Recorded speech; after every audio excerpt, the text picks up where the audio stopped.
So before we start this video, I just wanted to say a couple things.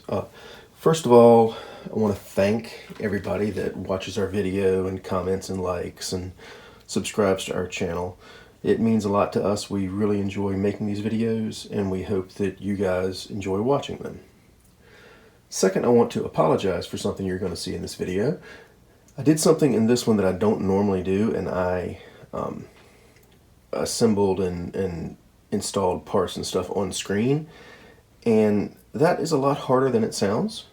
So there are times when I'm installing things and talking about it and I kind of drift out of the frame, or it's not as clear as it should be, or not in focus or whatever, and I apologize for that. I think you'll still get the point of what I'm doing and understand what's going on, but I just wanted to apologize for that. I'm going to be doing more of that in future videos, and I'm going to make sure I practice beforehand so that you all can better see what I'm doing. But having said that, let's get on with the video.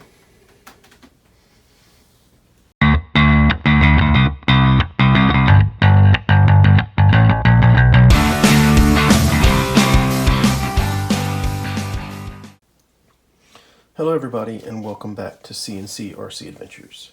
Today we're going to start on a new video series that I hope you all are going to really enjoy. I'm pretty active on Facebook groups regarding the SCX24, specifically the SCX24 Mods and Fun group, and I'll put a link to that in the notes. One of the questions that I see come up a lot is, hey, I just got a new SCX24, what should I upgrade first? What upgrades make the most difference, things like that. So I'm going to start a video series today that I hope will shed some light on that.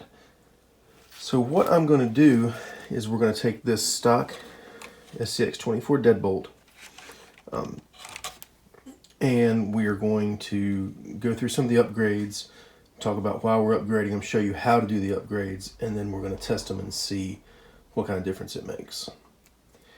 So before we get going, I just want to point out that these upgrades are what I feel like are the best upgrades. That doesn't mean that they're necessarily the correct upgrades for you.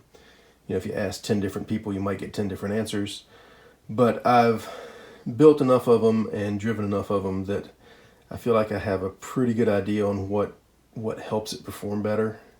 So we're going to drive it around a little bit stock and just see how it does, and then we're going to go from there and start doing some upgrades. Okay, so I apologize. It's snowing outside. We have about 12 or 14 inches right now, so I can't go outside and drive around, but I've got some rocks in here, and I hope that these will show you what the SCX24 can do, what its shortcomings are, and then we'll show what the upgrades do.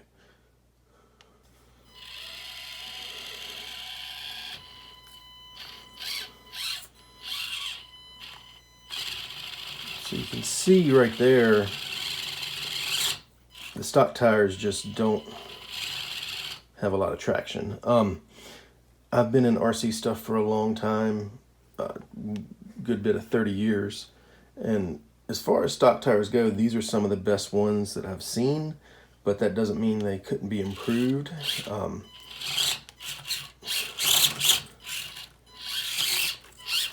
There, we finally got up.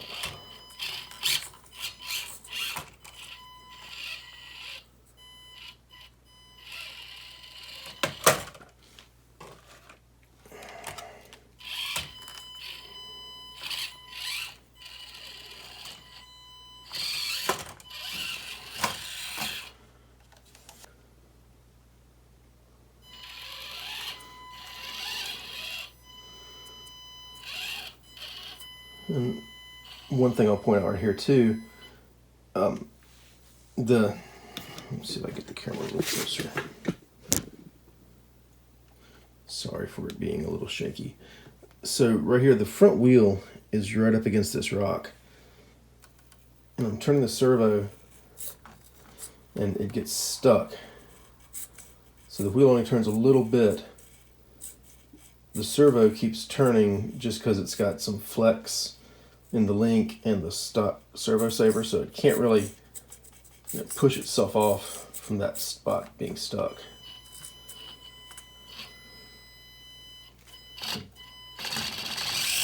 And again, you see the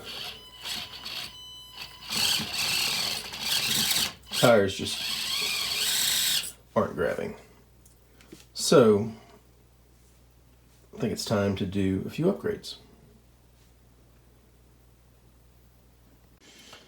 Okay, so let's look at some of the upgrades that we're going to do on this SCX24. One of the very first things, we're going to upgrade the tires, and we're going to put the tires on some new beadlock wheels. These wheels and tires, and actually all the parts that we're going to be using for this build, came from Injora. They do not give them to me for free. I had to pay for them. I use their parts because I think that they make really good quality parts at a really good price. So I'm going to put links to everything that we're using down in the show notes. Check them out. I think you'll be really happy with them. First thing we're going to do is upgrade the wheels and tires. On an SCX24, if you don't do any other upgrade your wheels and tires. They make, I think, the single biggest difference in the way it performs. I know most people are going to do a lot more than one upgrade, but if you're going slow, you're on a budget, and you can only do one at a time, wheels and tires are the way to go.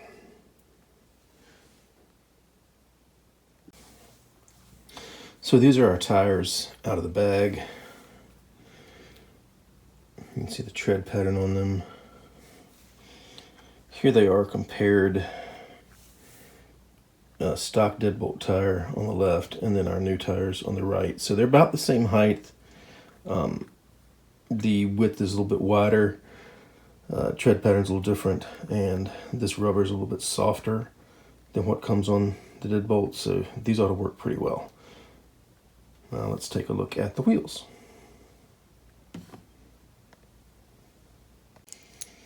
Okay, so here's the wheels.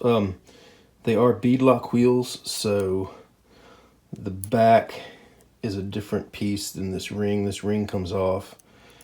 The center ring goes inside the tire, and it locks. When you put this ring on, it locks the tire on so it can't slip. I'll go and assemble one for you and just show how they go together. They're relatively simple to do. It does take a little bit of patience because there's a lot of screws. They give you a lot of screws. They give you some extras. They give you some extra wheel hexes and pins too, because if you're like me, you'll lose those pretty often. So it's always nice to have extra ones of those. Okay, so I'm going to attempt to disassemble and assemble these wheels up close where you can see them. If I get my hands in the way, I apologize, but I'll try to make sure I explain what I'm doing all along as well. So the way these wheels work, these screws in the middle, and these screws are the same size as all the other screws on your deadbolt or your SCX24. They're 1.3 millimeter or 0.050 inches. So the wrenches and tools that you have to fit the rest of the screws on your SCX24 will fit these. So I'm taking out these two screws in the center first.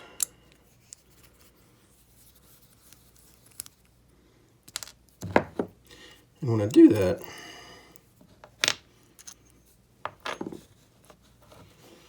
the way these wheels come apart, there's a back half, and that's the part that'll actually go on the vehicle.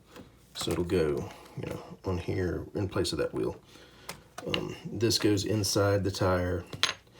This goes on the front. A lot of beadlocks, you have to take all of these screws out every time you want to change tires.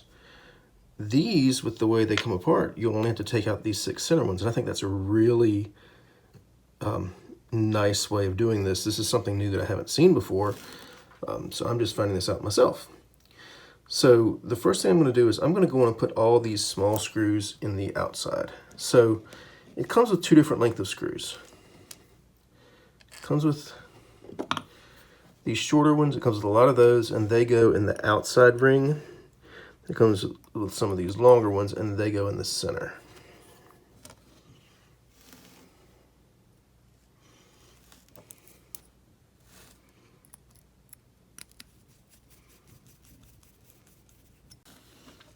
Okay, so I've put all the screws in.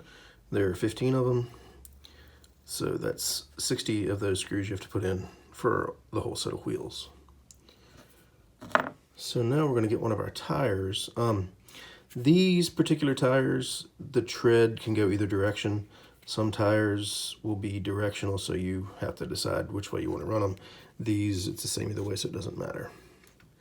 So I'm going to take the ring, I'm going to put it inside the tire, and you want to make sure that the bead of the tire goes over top of the ring. You don't want to have it, sitting like that, because then it won't seal. The ring has a little groove where the bead can actually kind of go into it. So you want to check both sides, make sure, and we're in good shape. So then you're going to take the back half of the wheel, or the front half, whichever side you want to do first. Put it in. Make sure it's seated all the way around. Take the other half, and we're going to try to line up the holes in the back with the holes in the front. I'm just going to eyeball it and see how I do.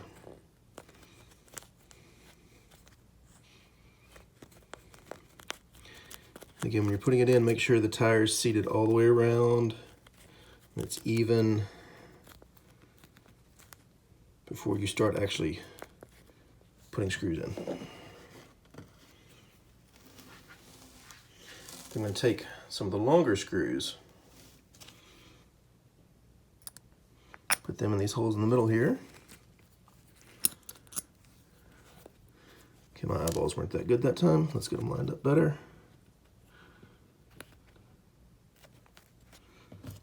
Okay.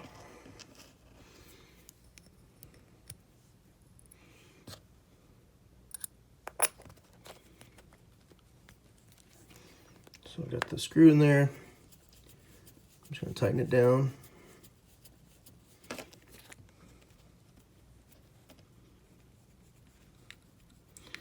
And since these are going into aluminum, you don't want to tighten it down crazy tight. I get one started, then I'll go to the other side, get it started.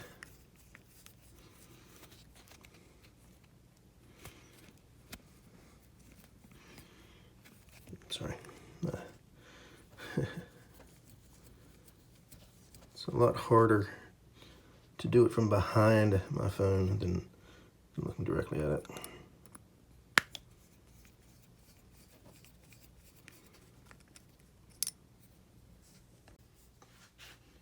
Okay, sorry, I had to get it closer to my face to see what I was doing to get these screws lined up. But got them all in there. Makes for a really tight grip on the tire. They look really good. So these tires should work a lot better. The bead lock's going to hold them in place nicely so they don't slip or anything like that. So now let's get them put on the vehicle.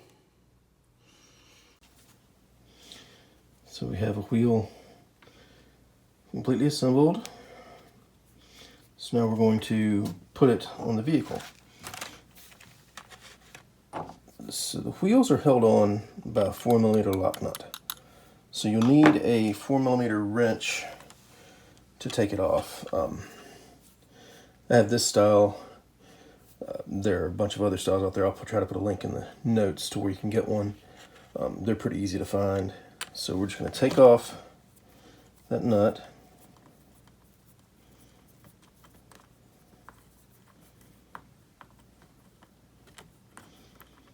And try not to lose it, of course.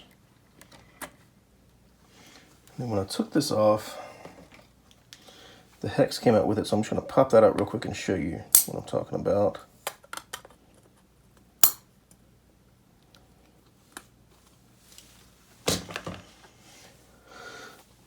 So inside wheels, there's a little hex-shaped indentation, and this little plastic hex-shaped piece goes on the axle.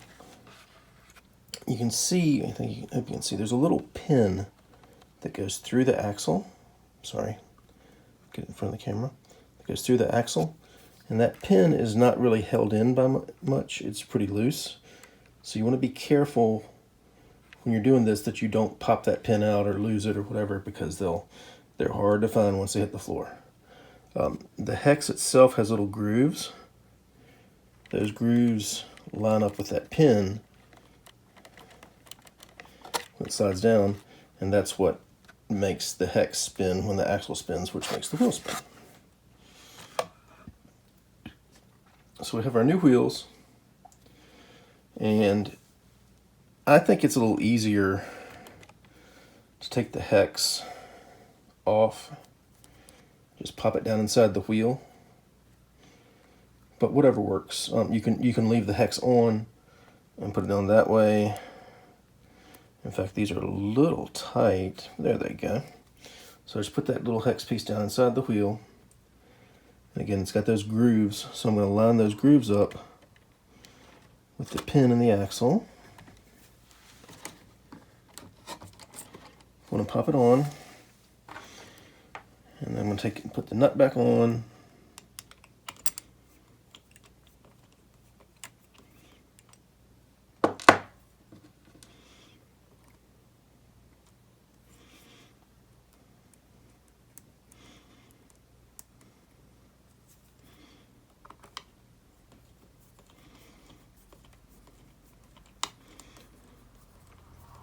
And one thing that I've noticed on these SCX24s, if you crank the wheel nut all the way down where it's tight, things will bind up and it won't run very well, and you run the chance of burning up your motor. So what I do is I crank it all the way down, and then I back off about a quarter turn. There's just the slightest bit of play. That won't hurt anything. That'll make sure everything spins really free. So there's one wheel. So now I'm going to just stop the video for a second, and I'm going to do the other three, and then we'll see how it performs. Okay, so we have all four wheels on. Endura includes a lot of extra screws, which is always a plus. I didn't count, but I'm going to guess there's probably enough in there to build a whole extra wheel. I've gotten some parts from other manufacturers, and they only give you exactly enough, and if you happen to lose one, you're just kind of out of luck. So that's a very good plus. These wheels look great. Of course, looks don't really mean much in performance, but they definitely look really good, so I wanted to point that out. Let's see how it runs.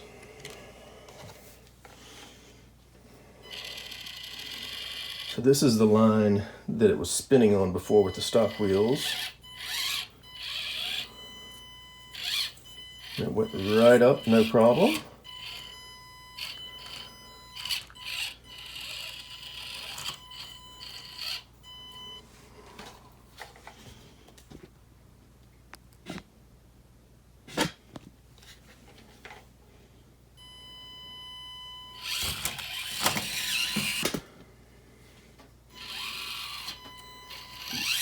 This is that other kind of slick rock that it was having a problem with before.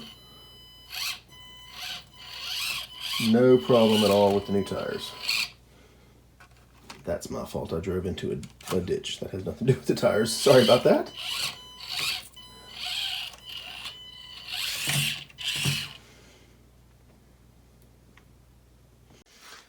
Okay, so we've seen what a difference the tires make. And again, if you're only going to do one upgrade, tires are the one to do. But we still want to address the kind of weak steering in the stock SCX24. So the next thing we're going to do is upgrade the servo. Most of you watching will be familiar with RC stuff and know what I'm about to talk about, but there may be some people that are new, completely new to RC, and this is their first vehicle. So I just want to take a second. This right here, and on the stock one it says AS1. That is your servo. And what that does inside that servo is a little tiny electric motor and gears, and you get a signal from your transmitter to your receiver, and that receiver sends a signal to the servo, and that servo, let's see if you can see it moving up here.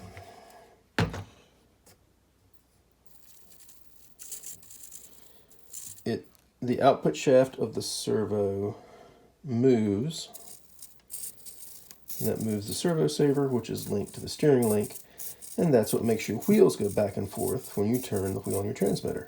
And you can kind of see in this video how there's a lot of slop and play in it. It's kind of jumping around and the tolerances are not very good on it. So that's something that we're getting ready to address.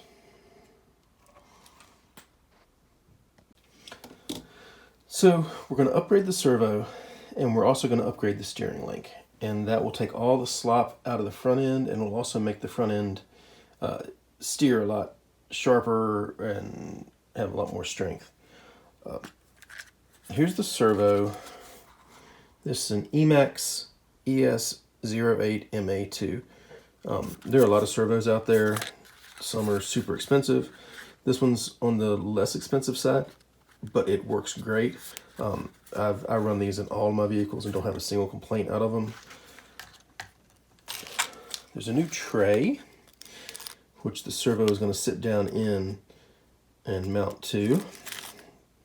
There's a new servo horn, which goes on the front of the servo, and your steering links connect to it. And these are the steering links. So the first thing we need to do is we're going to get the old one out of there.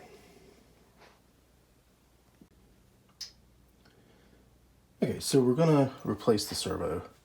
Took out the body pins, flipped the body up. Now you can work on it like this, but personally it bothers me that the body's always kind of flipping down on you when you're working on it. So we're just going to take the body off. Right here on either side, right at the back bumper, there's a screw. If you unscrew those two screws, one on each side, then the whole body and this rear bumper mount will come off as one piece. And just get it out of the way.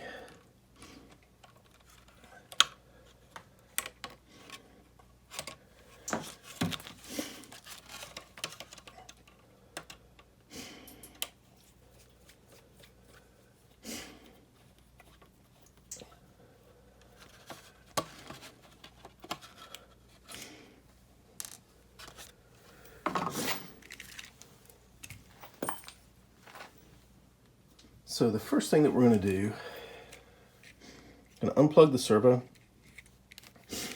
In your receiver speed control, you can see it's plugged in, sorry.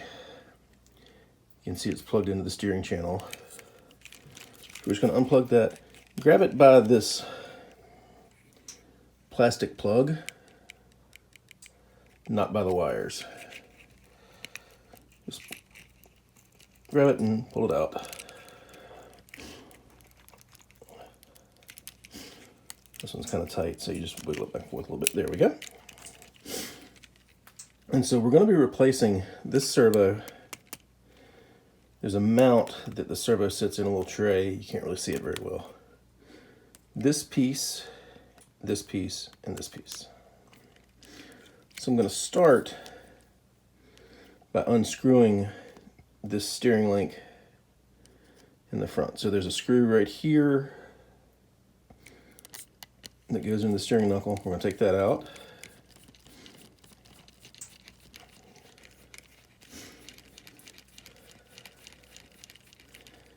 And these are ball studs, so they're kind of, they have a ball on the end of them that snap into this so that the ball itself stays in the link so it doesn't fall out.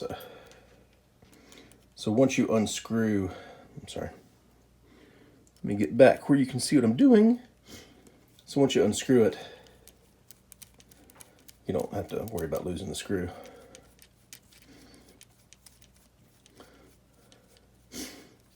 So I have those two out.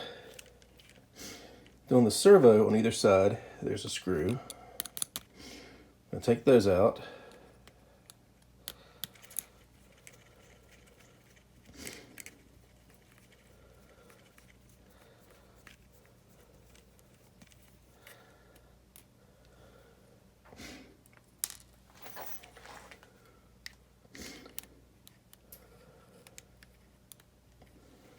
And now these new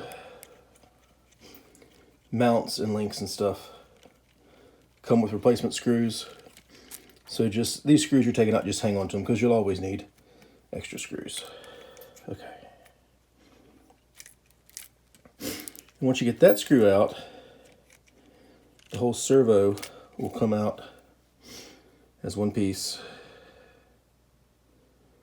So just hang on to that in case you ever need it for later.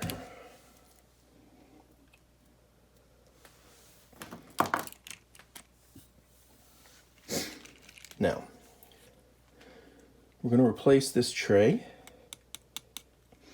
So there's two screws right here in the diff cover that hold it on. And there's also a screw, let me see if you can see it on the camera. In the back, there's a little Y-shaped wishbone that connects to it in the back, so that'll need to be undone. These are kind of tough to see, so I'm not going to do them on camera. You get the idea. So I'm going to unscrew them, then I'm going to come back and show you where we are. Okay, so I've taken the servo tray and everything out. When that happens, the front end kind of rotates forward and your drive shaft comes apart. That's not a big deal. We just need to make sure that when we're putting everything back together, we pay attention and put the drive shaft back together. Otherwise, you won't have any front wheel drive. It'll only be rear wheel drive. Okay, so we have our new servo out of the box. We have our servo tray. So this servo just sits right down in the tray, and with an Emax, you're going to want to put it in with the label part down facing the tray. Other servos may be different, but what you're looking for is this output shaft. When you're looking at it head on from the front of the vehicle, the output shaft needs to be to the right in order for everything to line up. So I'm just going to grab a couple screws. I'm using the screws that came with the mount. I'm just going to put one in one side.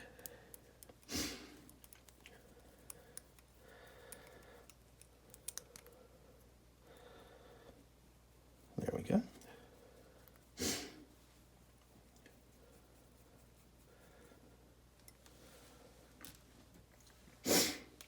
One in the other side.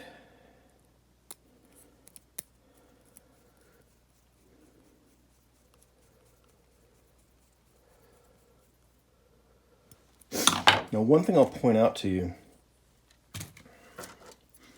you'll notice the new Emax servo is wider than the one that came out of it.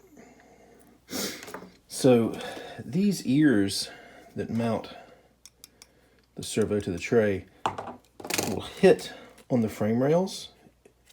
So in order to fix that, what you're going to do is you're going to take a knife, or you can use a Dremel or something if you're careful. We're just going to shave off a little bit of the top of these ears just to give it a little bit more clearance. And since I'm using a razor blade, I'm going to do this off camera and pay attention to what I'm doing because nobody wants to see me cut myself. Okay, so I've shaved off the ears, and what I did, let me see if you can see it on the camera. Here's the top of the mount itself. So I just kind of did it at an angle from the top of the servo down to the top of the mount.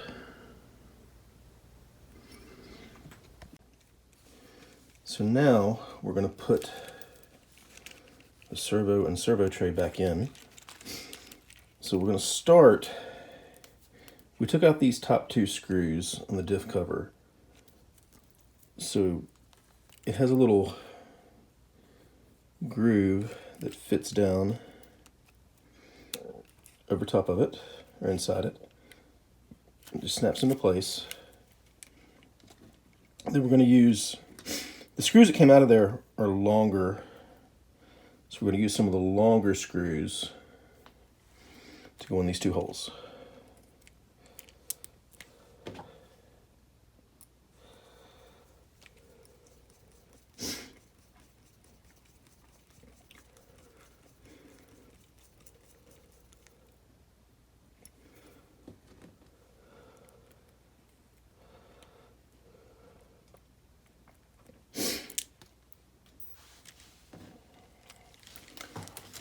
Make sure you work over top of something so when you drop screws like I do, they're easy to find.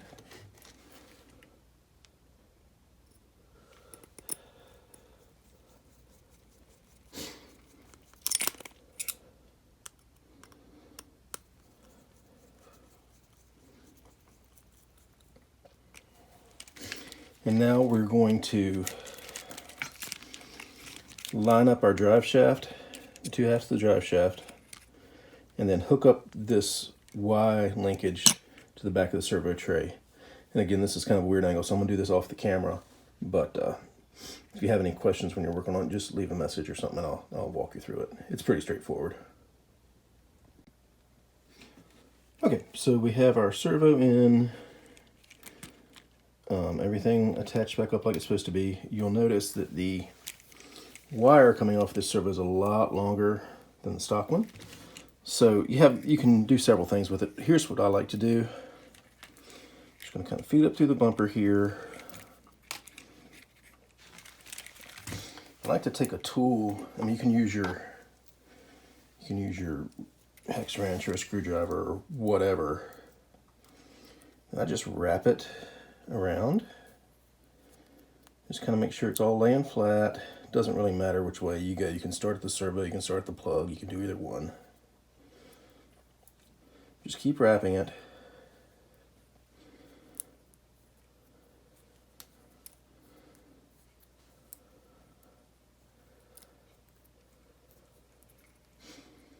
Wrap it on down. Just hold it for 10 or 15 seconds maybe, something like that. And then you take it back out, your wire will stay nice and coiled up. So now we want to plug it back in. We're going to plug it into this steering channel. And on an Emax, the brown wire goes down. So looking at it from the side, you'll have the yellow up top, and then orange, and then brown at the bottom.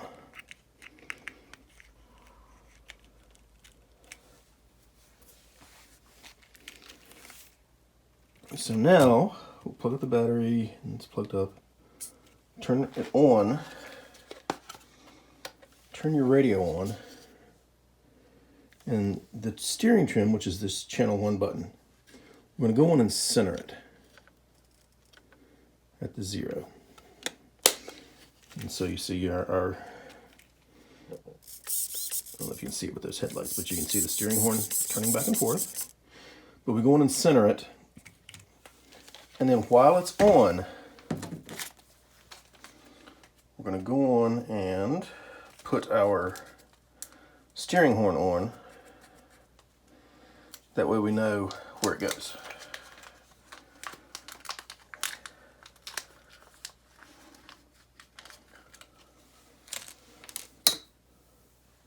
We have our servo horn. And then one of the screws that comes with it is this flathead screw that's kind of tapered underneath the screw.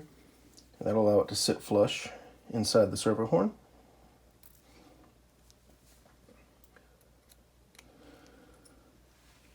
So we're going to go on and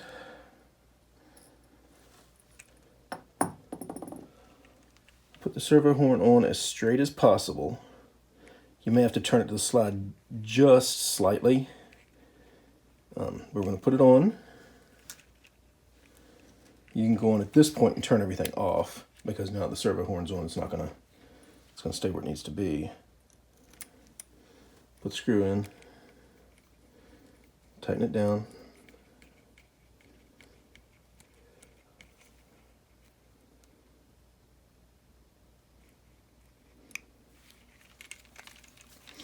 And now we are going to finish putting this, we're going to put the steering linkage together and get everything else put on.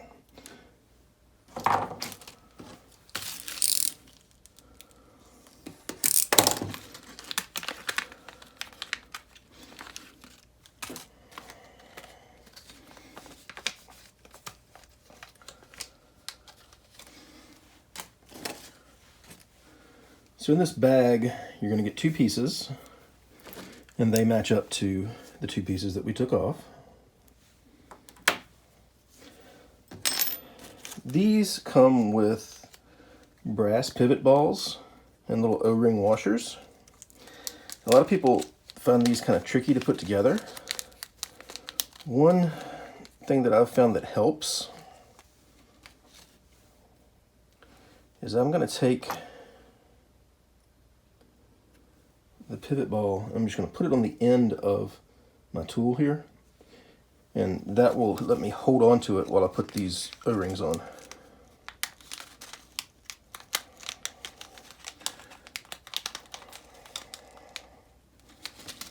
So I'm going to take the first one. When you look at these pivot balls, the flange is bigger on one side than the other. So the bigger flange is down towards the handle, the smaller one is up at this end. So I'm going to start it on one side and kind of work it on. And then I'm going to slide it all the way down to the other side. You can't really get it over this thick flange at this end, so I do it from one side to the other. Now, what we're going to do next is we're going to put this pivot ball in the linkage and then put the other O-ring on it. One of the things that you have to consider is with these pivot balls, again, you know, one side's bigger than the other. I always like to put the bigger side away from whatever I'm screwing it into. That way, if one of the O-rings pops off, it doesn't get lost. So in this case, this linkage is going to be setting like this. So I'm going to put the pivot ball in like this. The big flange is away, it's up top the way I'm holding it. The small flange is on the bottom. So when I'm looking at this linkage, this screw hole, and it sticks up a little bit, this is up and it's to the left of the vehicle. So I'm putting the pivot ball in from the top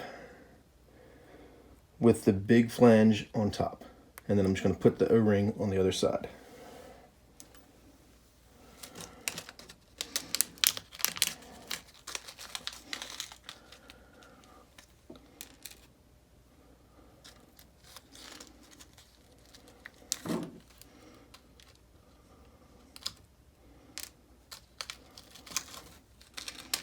So I'm going to just get this out of the bag here. And then I'm just going to push it up and pop the O-ring on.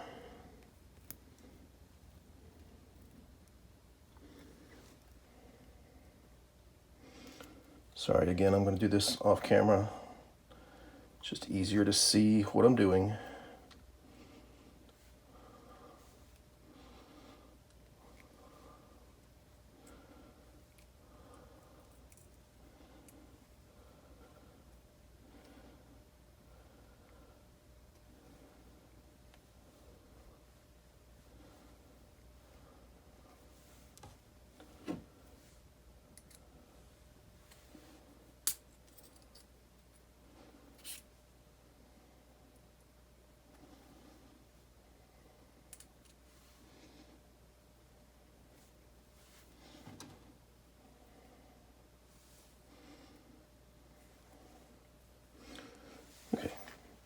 So I've got the O-ring on both sides.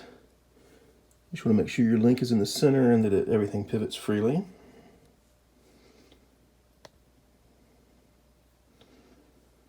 And then we're going to do the same thing on the other side. And then we're going to do the same thing on the small link. Okay, so I have them all assembled. And now we're going to put this linkage together. So I'm going to take a screw and put it through, again, through the wide side of the pivot ball and screw it into the link.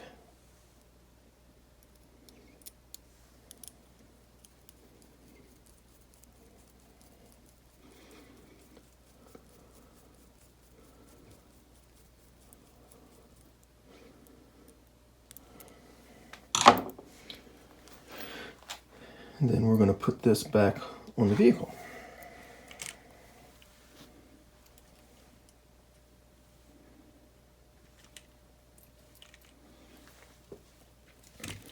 So we're going to take one of the long screws, put it through, and that goes into this hole right here on the steering knuckle that the other one came out of. See if I can do it on camera.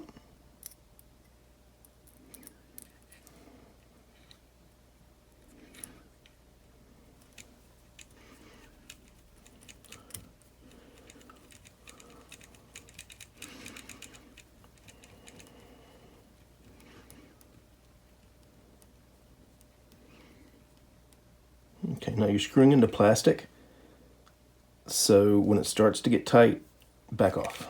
You don't want to strip it. Do the same thing on the other side.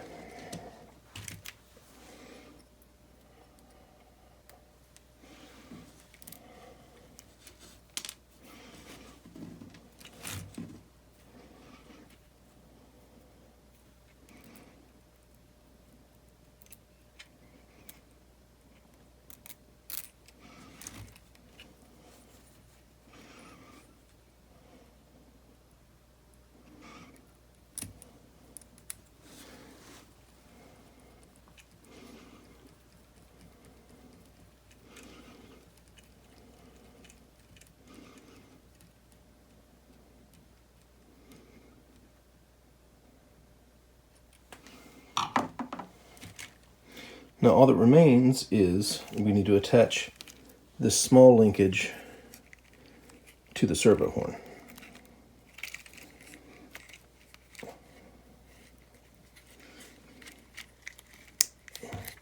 Now it's kind of a odd angle, so I'm going to take the servo and I'm going to turn it. Now do this with the battery and the speed control off. You don't want to do this with it on. And gently, just kind of manually turn it. That's not going to hurt it.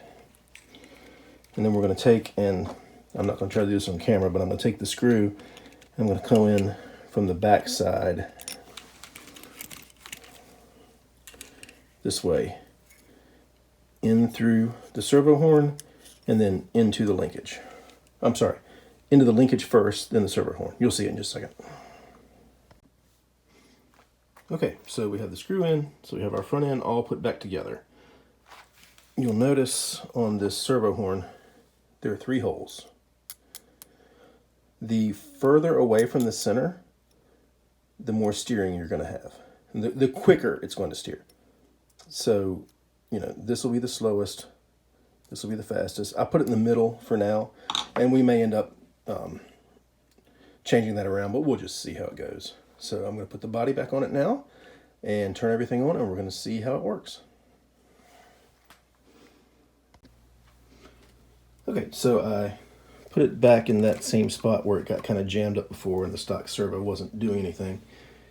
So you can see, just by moving it, it's got a lot more strength, and you can actually, you know, if you're out on the trail or something, you can actually reposition it just with the servo itself, just with the steering.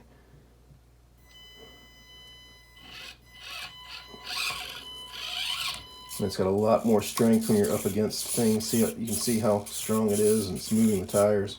It wouldn't do that with the stock servo.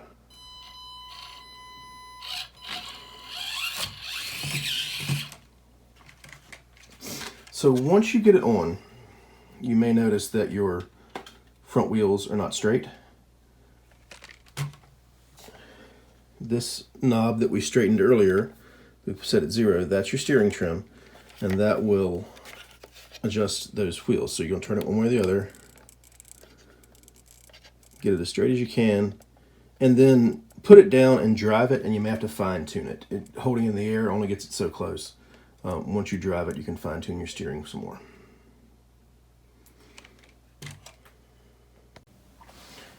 Okay, so we have finished our first round of upgrades.